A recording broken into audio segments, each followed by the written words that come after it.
Hi guys, good morning. Magluluto tayo ngayon guys ng saging na saba na may gata. Yan.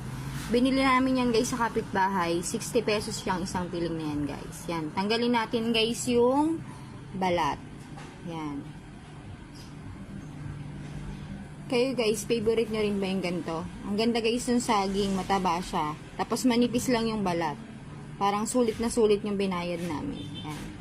Tuloy lang natin guys, tanggalin lang natin yung balat. Yan. Yan guys, tapos ko nang tanggalin yung balat. Kaya hiwain naman natin siya guys ng paislan. Yan. Pag naghihiwa ako guys, parang nasanay akong magbilang. Parang binibilang ko kung ilang slice yung na gawa ko sa isang saging. Yan. Manipis lang guys. Yan. Ang init ngayon guys, no, parang sarap kumain ng saging con yelo.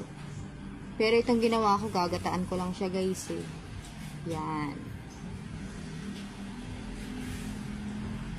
Yan guys, natapos ko nang hiwain. Yan, ang ganda. Nagpakulo na rin guys ako ng arnibal. Nilagyan ko ng tubig, asukal, tsaka onting vanilla. Yan. Wala ko nabiling banana syrup. Masarap sana yan pag may banana syrup. Yan.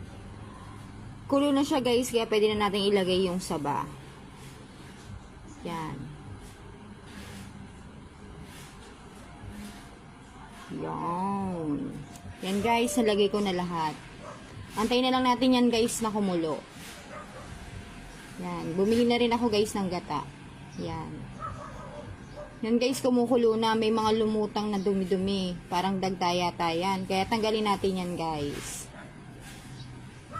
Parang dagtaya tayo ng saging. Hindi ko alam kung anong tawag dyan. Yan.